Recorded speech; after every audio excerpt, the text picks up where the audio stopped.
So good afternoon. Welcome to the Teaching and Learning Guide overview. And my goal today is to help provide you with the critical information in the Teaching and Learning book that you can go back to your schools and provide your teachers with. Today we're going to highlight what's new, and I'm going to tell you what's the same as last year. We've worked really hard to pare it down, and it's a little bit shorter than it was last year. It's not as long, but it's not the shorter book version either. So we'll just have this one version. Right now it's a draft version. There will be a few pages that will change. So if you can see, I still like to have a hard copy, so I printed mine out, and you can see these green pages at the bottom. Those are the ones that are going to have some slight tweaks to it, and you all help me with that every year. You find little things that mismatch, so if you find any of those, go ahead and please email me. So you should have 4 things today that will help you get ready to present to your teachers. One is the PDF of the Teaching and Learning book itself, and that's available in the SharePoint that Mike sent the email to with the link. And then one is this PowerPoint. That's not in the folder yet, but it will be tomorrow. And then the other 2 can be found in your yellow folder now. So if you'll go ahead and get those out of your yellow folder. One is a blank note-taking page, and one is new this year. It's a detailed, kind of like table of contents that's going to help you find specific page numbers. Because the Teaching and Learning book only has a 1-page table of contents, and it just tells you the sections. So what I'm going to do is I'm going to put this at the front of my booklet, because I find that there are certain pages that I always want to go to, and I'm always flipping through. Even though I have the tabs, I'm still flipping through. So now I can look here and say, what page is the 4th grade success criteria on? What page is the reading interventions on? So that's what I provided you with this. This is not in the folder yet, but it will be tomorrow. So when you present to your teachers, what you will need is definitely that they download the Teaching and Learning book onto their computer first thing. And then you can use these as you choose and see fit. Do you want your teachers to take notes as you go through? Like, I hope you take notes on this page with things that I tell you today. And then this will be helpful for them to have hard copy as well. Yes? And Sherry, I just want to say I found last year I had Central Printing to print out copies of this and bind it. It was kind of expensive. It was like $10, but I preferred that than putting it in a binder, and that was very helpful to carry everywhere you go. Okay, great suggestion.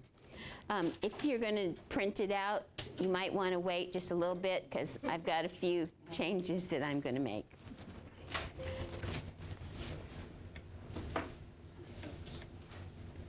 So we're going to start out, and I'm going to talk a little bit about the K-5 reading plan. And it goes from page 5 to 34. And there's lots of good things in there. Holly has revised this and pared it down to just the important things. It used to be 60 pages or something, so it's shorter. But there's a lot of revisions and additions. So be sure to go over this section with your teachers when you do your instruction. So the first thing, it tells you what does BEST stand for, because I always had trouble remembering that. So it stands for Benchmark for Excellent Student Thinking. And then, as you know, last year we used BEST in K2, but this year we are using it also in grades 3 through 5. So because of that, on page 5, we have this statement that it's very critical that all teachers gain a deep understanding of the BEST standards. All right, next it talks about the ELA expectations and what they are. They're overarching skills that run throughout every component. And then page 6 has the standards map. Standards map was in there last year. It's the same standards map, but now 3 through 5 teachers have to pay attention to it also. All right, page 7 talks about Pinellas high-quality instructional materials. And it tells you that the Public Consulting Group, PCG, those are the ones that we worked with last year for K2. We're also working with them for grades 3 through 5. And they are helping us create a customized curriculum. It's aligned to the best. And the module and resources are all going to be available in Canvas. All right, page 8. If you want to know about the module date ranges and the testing windows, you're going to find that on page 8. And you can see everyone now has 8 modules. Last year, grades 3 through 5 had 6. Now everybody has the A through H, 8 modules. They range from 19 to 25 days. And at the end of that period is the assessment window. So you can see Module A ends on September 9th, and then the assessment window is September 6th through the 9th. Module B ends on October 14th, so the assessment window is the 10th through the 14th. Okay, this is a new page, page 10. It's the instructional model and the minutes. We have K2 and 3-5 all on the same page. So if you do your schedules, you're well aware of the yellow block, the orange block, and the red block. So we made the red a little pink. And it tells you for each grade what they do during each of those blocks.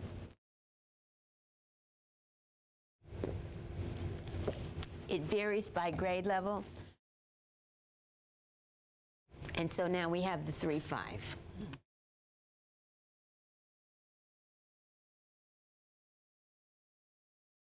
Pages 14 through 22 talks about intervention. So we start out with a list. We had a list last year also,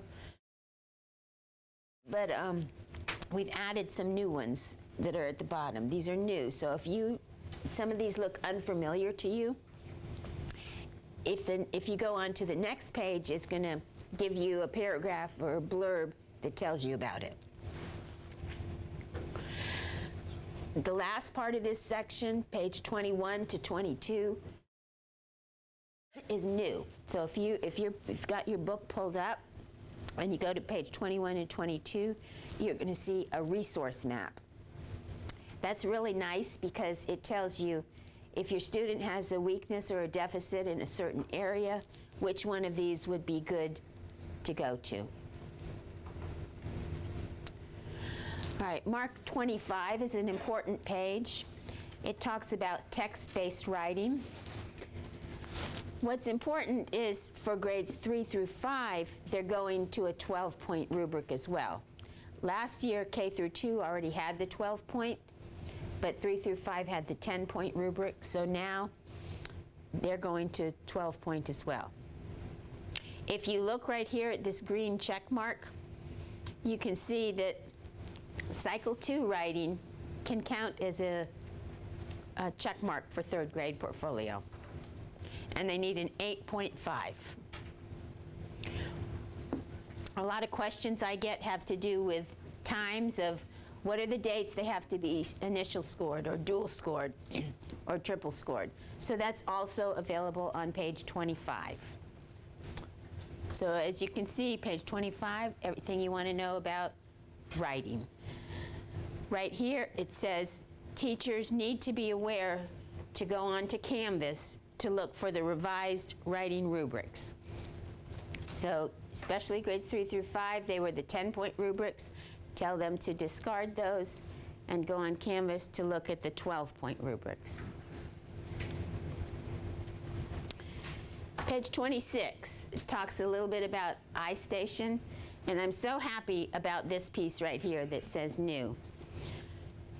You know last year how K through 3 was in the hundreds, and then we jumped to 4 and 5 and they jumped to the thousands. So now they revised it so there's a new vertical scale for all grades and it spans from 100 to 900. So that's going to make it a whole lot easier when you're tracking students throughout the year. They've also updated the Lexile measure so that it links to the overall score. It used to just link to comprehension. So this important piece down here, it says important in the teaching and learning manual as well.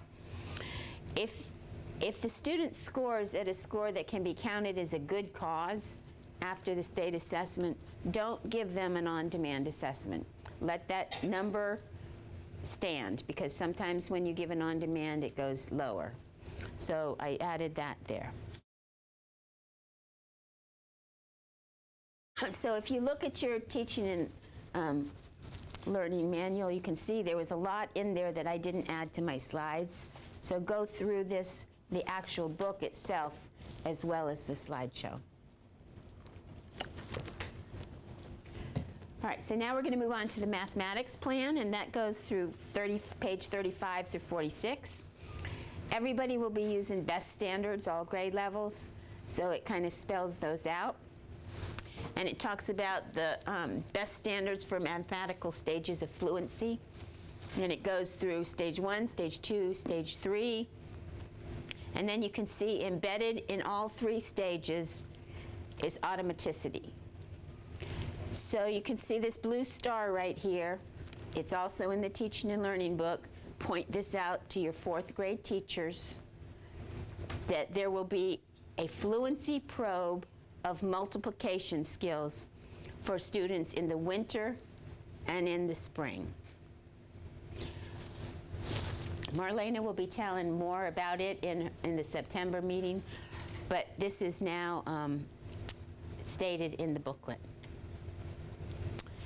So most schools have a 75 to 80-minute math block, and it consists of a warm-up, which some days might be 5 minutes, some days might be 10 minutes.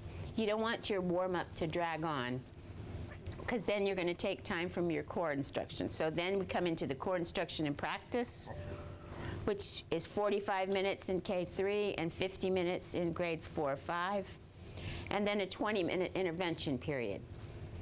This 20 minutes could be the first 20 minutes of the block for some teachers and the last 20 minutes of the block for other teachers, especially if you're a Project 23 school, because you need to space those out so that your interventionists have spots to go. Okay, this is the math intervention materials that you would use as Tier 1 supplements, Tier 2 supplements, and Tier 3 supplements. That's on page 44. And then we have the math assessment calendar. So as you note, it's divided into the grade levels, and it gives you the unit assessments with a target date.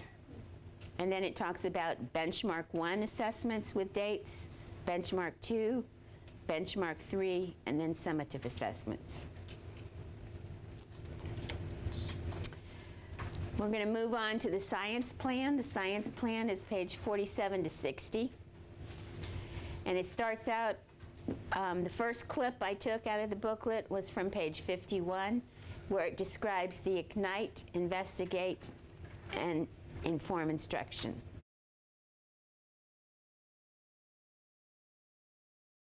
If you see, science has 2 pages of assessments. It talks about, the first one is the cycle assessments, and the second one is the unit assessments. The cycle assessments also talks about the lab, pre and post, and the diagnostic beginning of the year, mid-year assessments. So this is the part that I really want to key into right now. It's on page 54, and this is a new part. We also have this available in the math in the earlier section. Last year I would get calls that said, are they supposed to read that aloud at this particular grade? Or, and so some schools did and some schools didn't. So make sure all your teachers know this right here. It's spelled out on page 54, and go back and look where it's spelled out in math, because it is as well. So first grade, it says cycle and unit assessments may be read aloud to students throughout the year. So you don't want one teacher reading it aloud and another teacher not reading it aloud. So make sure your teachers know that. First grade, read aloud throughout the year to all students. Second grade, cycle 1 may be read aloud to students. Cycle 2 will be read independently by students, unless they have accommodations. The accommodations always go ahead and trump anything else. All right, so page 54 and 55 are the math assessments. So we learned a little bit about social studies in the morning session. So page 62, 63 has social studies information, and 61 and 62, sorry. 63 is a new page having to do with Enterprise Village. So, social studies, this is at the top of the page where it talks about it will be a graded subject on the report card for this year.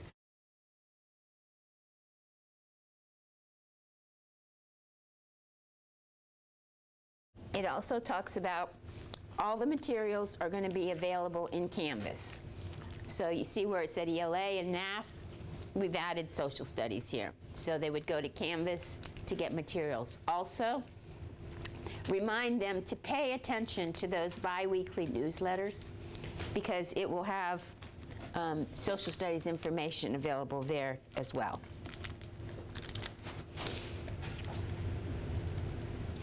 So now look where I jumped from page 63, and my next slide is page 147.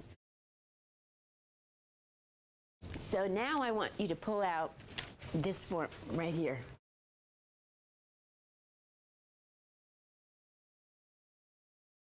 And we're going to look at what I skipped.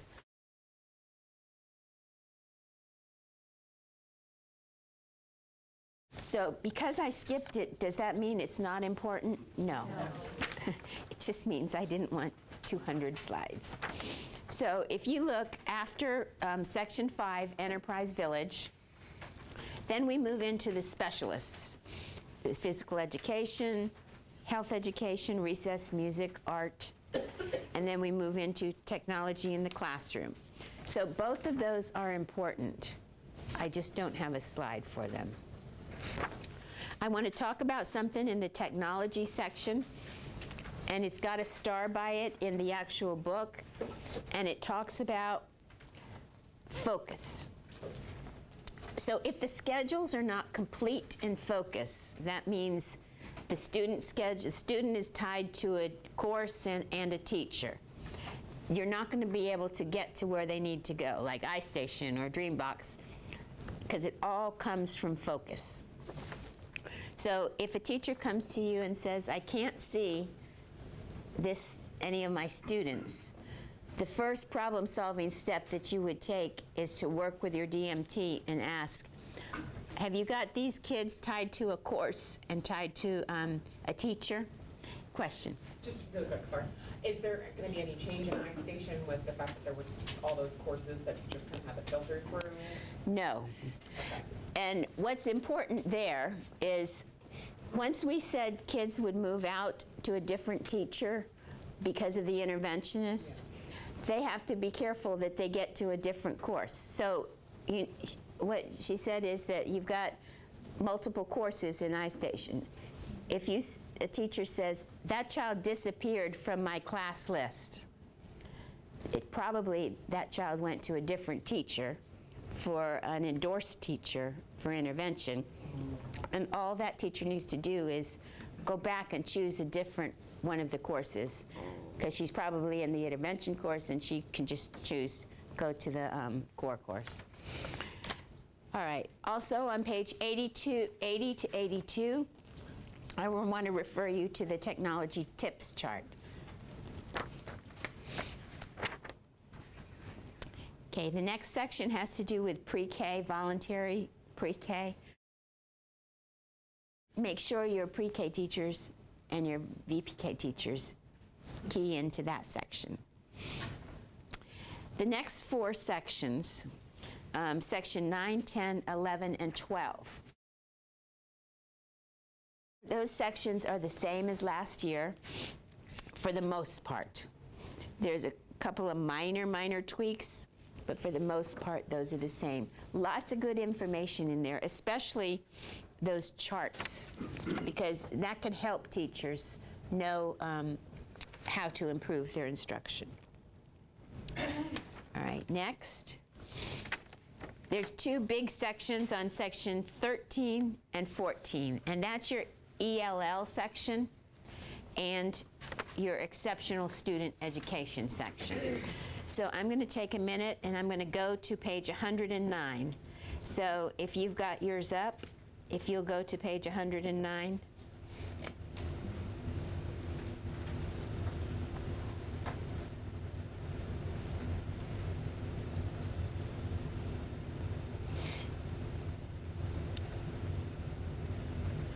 What I want to emphasize here, this section has lots of great things in it that can be used for students who are not ELL. So have your teachers, if they say, I don't have any EL students, it's still worthwhile for them to look through this, that they can use some of this for additional supports to help students who might be struggling. So you can see we start out with the models of instruction, the what and the how, and then we move into where it's talking about performance definitions.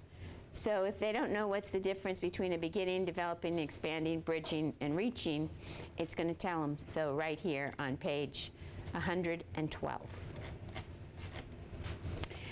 This next section on 112 is one of my favorites.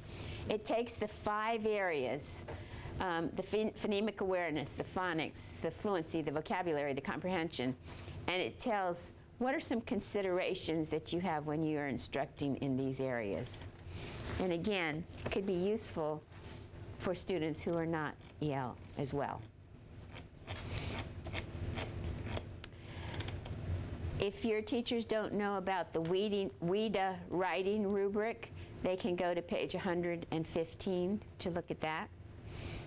It tells about the difference of the entering, emerging, and developing, and expanding. And then are they at the discourse level, the sentence level, or the word phrase level? It tells a little bit about what the can-do descriptors are, and later on it'll give you an actual chart. So page 116 tells you what are the can-do descriptors, and at the end of the section you'll have a chart that talks about what more specifics of the can-do descriptors. So mark 116 as important when it talks about retention. So teachers need to know that they can't retain an EL child without an EL committee meeting. So the EL committee must meet to make the appropriate decisions regarding retentions of an EL. Right? There is a good cause for 3rd grade, and this has not changed. And mark down in your notes page 117, it talks about grading of ELs. So what's the policy? What does the policy mean? And what are some resources to support with the grading of ELs? If you ever have any questions, it's always best to go straight to the EL department because they can help you, and their contact information is near the end of this. I also like this information on page 118 where it's talking about supports, because again, as a teacher, I can look at this and say, well, this again could help a lot of my kids, not just my EL. Some kids require sensory reports, some graphic supports, and some interactive supports. It also breaks it down into your subject areas. What are some supports related to reading language arts, math, science, and social studies? So we've got social studies in there as well. All right, then it goes and gives more descriptions. Well, this is all about graphic supports. This is all about interactive supports. Then we talk about the go-to strategies. Again, helpful for lots of kids. This is for scaffolding options that we can help to support students. Next, it's all about differentiating. And again, lots of good information for all kids. We can have verbal differentiation, procedural differentiation, and instructional differentiation. Okay, then we have a section about ELs and assessment and accountability. And we have some more information about what's allowable in the heritage language. All right, page 125. Mark that down. It talks about testing accommodations and instructional accommodations. So if they need testing accommodations, they should be getting them during instruction as well. So flexible setting, flexible scheduling, additional time, assistance in heritage language, approved dictionaries, and then it talks about how can I learn more. Talks a little bit about roles and responsibilities. And then you've got the contact down here. So we finish up with a little bit of scheduling information important for ELs. And then this is the charts that I talked about, the can-do charts. So now we see what a wealth of knowledge is available in that EL section. Don't gloss over that with your teachers. If you go over that, I bet a lot of them would say, I didn't know that was in there. This is going to be very helpful for me. So then we have the ESE section, and it starts out similar. It starts out with, here's the model of instruction. This is what the students are doing. This is what the teachers are doing. The student actions, the teacher actions. This is their framework. Next, it talks about the least restrictive environment, and that's important to know that we want our students to receive their instruction in the least restrictive environment. It talks about scheduling methods and service deliveries, such as inclusion, collaborative teaching, and pull-out. I know a lot of you talk about this with your ESE supporting people when you go to your scheduling meeting with them. All right, it talks about assistive technology. If students qualify for that, it's important that they get that. And then accommodations and modifications. I usually say those two words together, but they're different things. So it's important your teachers know the difference between an accommodation and a modification. So accommodations have to do with how students are expected to learn and demonstrate, whereas modifications change the what the students are expected. So this page 135, if your teachers need to be able to get a source to have the definition of each of these, page 139.5 will help them.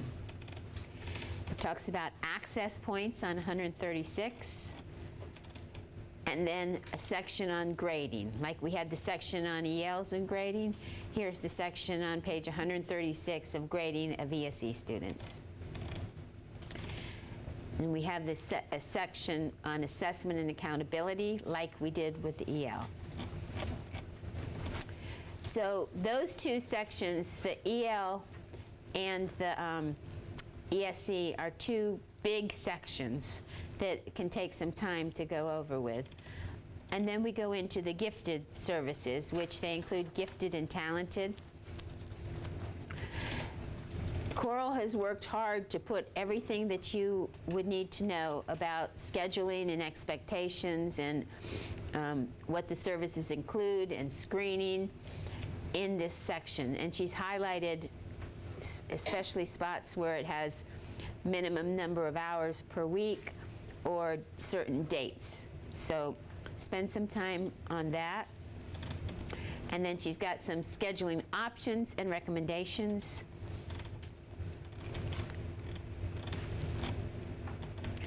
Eligibility. Sometimes parents will ask questions about that. So here is where you could come to find about eligibility, especially with transfer students in this paragraph. And then what are the expectations for instruction? What does gifted instruction look like? So page 140 has that. And then we go on to screening. What are the types of screening? So you've got your nomination screenings and your universal screenings. So page 141 has the explanation of that. And then we go into the responsibilities.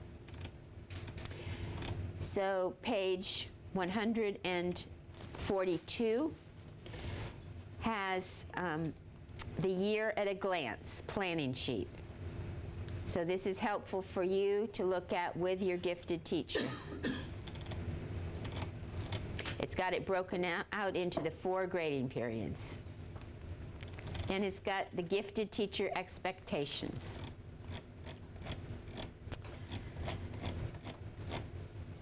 We've got a section on coaching that is not changed. This is the same as it was last year. And now we jump in to page 147, and I'm going to go back to my PowerPoint. So that is where we left off.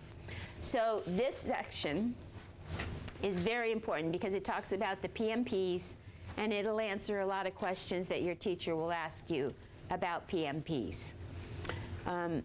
It also gives what are your responsibilities as an administrator. So you can see right here, it lists them out, and different schools handle this differently. So some schools will say, the principal will say, well, I'll take these grades, and assistant principal, you take these grades, and we'll go through and check the PMPs. Some schools say, we're going to work as a team, you and me together, we're going to be together, and we're going to sit and go through first grade PMPs during these days. And then we're going to go through second grade PMPs during these days. What's important is that you do take the time to look at your PMPs and go through them to make sure that they are helpful documents, because they are working documents. It's not just a document that gets filled out and shelved. They're available in EDS. All the data gets pulled in, but where you're saying what interventions are being provided, that's where the teachers need to enter. All right, next I'm going to go to pages 150 to 155. Those are pages that I go to a lot, and that's going to tell me who is in what area. Are they proficient? Are they approaching proficiency? Are they tier 2? Are they tier 3? So this is one of the pages that we're going to have to tweak a little bit, is the kindergarten, because as you can see up here, we have the word or, but nothing up top. So what it's going to be the star that matches the first grade. So first grade, second grade, and kindergarten will all be using star. So you can see in reading we have a 2 level, and then in math it's just the star assessment. So it's important to know that K2 has a different assessment and different cut scores than 3-5. So for instance, K2, the proficient starts at the 40th percentile and goes to the 99th percentile. That's because that's the cut scores that the company gave us. You see tier 3 is 1 to 9. Again, if you go on the company's database, it's going to say those same cut scores. We didn't want to have a different thing than the company gave us. So those cut scores are different than 3.5. When I come down to 3.5, we have not received Cambium cut scores yet. So what we did, we just kept the same cut scores as we had with MAP. That might have to change. If we get different information, we want it to align. So right now, that's what it says, but know that if we get newer information, we will change it. So the bottom doesn't say 1 to 9, it says 1 to 10. Did Cambium just develop the test yet for 3 for 5? Because as of the end of the year, they hadn't. I think they're in the process. It's supposed to be, you know, cycle 1's coming up, right? Yeah. All right. So now I'm going to jump to grade 3 portfolios. So all that information is on page 164 to 167.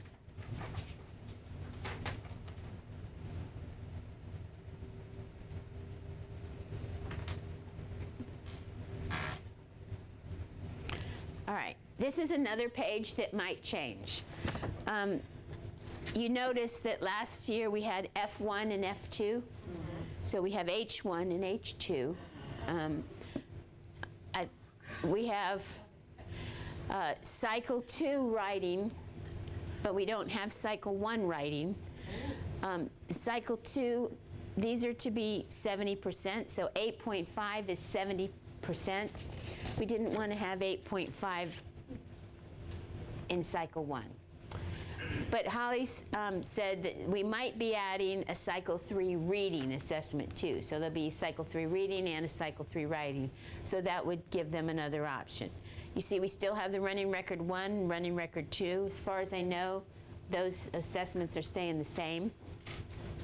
These assessments, as far as I know, are different. But right now, there's 10 here. If we add C here, there would be 11. And again, as far as I know, it's 4 checks required. So either, 4. So they're different than the assessments at the end of the modules. no, they're the same assessments as at the end of the modules. Okay. When I said different, I meant different than, like H1 isn't going to be the same as F1 this year. So, but these are the assessments that are given at the end of the modules. And remember, the expectation is that all students take those. And there's not an alternative assessment because when testing, because we don't have MAP, do we have one that's in place for the ongoing progress monitoring for that one? So we don't have MAP. So right now, the alternative assessments are not up there. Okay. Right now, the STAR assessments are not part of this portfolio. Okay. So they won't count right now? For the portfolio, no. Right now. Oh, that's good. All right. Cherie, will Yes. I be an alternate assessment option this year? As far as I know, at the end of the year, yes. Okay. 50th percentile. I haven't heard anything different than that. So it would have to be after the. It would have to be after the 3rd state FAST assessment. And remember, that's where I said, if they do make that cut score, don't give an on-demand. All right, so I'm going to pause now and see if there are other questions that you have. Oh, I don't remember who made it last year, but are we getting that nice assessment calendar that had like everything on it? The task calendar. My goal is to do the task calendar, yes. Favorite. Yes. You can see it'll be different. So Cherie, these assessments, are they going to be sent to our division department so they can get them brailled ahead of time? Is it normally set like that, or do I need to contact her? You probably need to contact her. So just again, let me repeat. The module assessments for reading, K2 are paper-based, 3-5 are computer-based. As far as I know, we'll try and make them available for those who need accommodations, hard copy, and then if you need it brailled, we would need to, give you Since it's that. just paper-based, we don't need any accommodation. So the ELA module assessments, K2 are paper-based, and we'll get them into Performance Matters, probably the same way, scan sheets. 3, 5, they take them online Through performance management? through Performance Matters. It's just reading and Yes. answering questions, so it doesn't need to be accommodated for the DHH then. They can do that. Yes, yes. All right, yes, I'm going to try and remember to repeat the question, yes? So, I heard you say that state assessments are not listed right now. Is that something to change? As far as I know, the state assessments is not part of the portfolio, and I have not heard that it will. It is used for the PMP status. Progress monitoring. Other questions? Okay, so during preschool, you know, think about how you're going to fit your training of your teachers in for this. And I think you have the testing meeting on August 25th, July 25th. Monday. Is that Monday? After the summer. Okay. So, am I right in 1 o'clock? Yes, 1 to 5. 1 to 5.